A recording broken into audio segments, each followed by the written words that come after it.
What does it mean to be a man? I've asked myself this question countless times.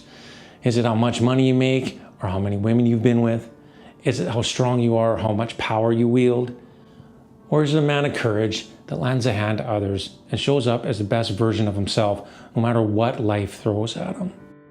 One of my favorite characters from history was a man named Sitting Bull. He was a warrior and a holy man, but most of all, he was a man of his people. He led them as far as he could, and when they were cold and starving, he put aside his ego and surrendered to the US military so his people didn't have to suffer any longer. Maybe you have a man that you look up to, or maybe you don't. You could just want to become the man your younger self aspired to be. If you listen to some of the current self-help gurus, you would believe that all you need to do is fake it until you make it, get jacked, make a lot of money, and bang a lot of chicks. You don't hear a lot of talk about integrity, alignment of words and actions, or the depth of a man's character. There's little talk of men nurturing their heart or their spirit. The foundation of any self-growth should be to get to know yourself, to dig deep into your heart and seek out your blind spots, to take accountability for your emotions and view yourself without judgment or shame. You also need to learn to love yourself. As men, this isn't something we like to talk about, but it's absolutely the most important aspect of building a healthy sense of self. All men are born with a beautiful light inside them, and as life weighs heavy on us, a darkness can set in. Modern society has a way of encouraging men to focus on that darkness by chasing money, power, sex, and external validation. It promises fulfillment, masculinity, and contentment, but it only leads to one thing: the desire for more. If you're watching this right now and you already have a fat bank account, I don't need to tell you that all the money in the world won't fill that hole in your soul that leaves you wanting for something more meaningful in your life. Building wealth is not a bad thing, but the key is to find a balance, to build wealth and strength both externally and spiritually from a place of courage, integrity, and honor. As you can imagine, this isn't something you can overthink. It's not a mental game. This is a journey of heart and intuition, which can be very nuanced. As I've traveled this path, I've had the opportunity to be involved in many different modalities of personal growth, from plant medicine all the way to traditional counseling and everything in between. I've been able to watch hundreds of people walk this path, and there are men from both sides. There are the guys that can't quite grasp the spiritual side of this work, and they only do it because they think it will give them an edge on their competition. I used to be that guy. Then there's a guy that wants to live a life of solitude out in the bush somewhere, ignoring the relationships that could enrich his life. The men who get the most out of this work are the ones who integrate both sides of themselves. The foundation of their character is grounded in their spiritual work, and they approach relationships with money, women, and influence from a place of integrity and humility.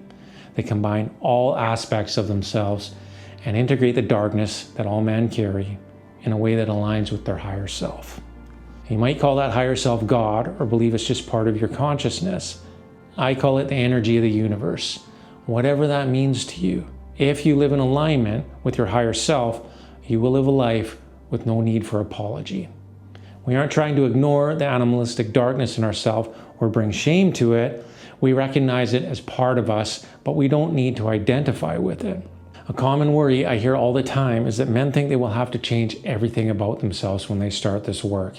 This simply isn't true. You will have to heal parts of yourself and let go of things that no longer serve you, but all that is expected of you is that you continue to strive to be the best version of yourself.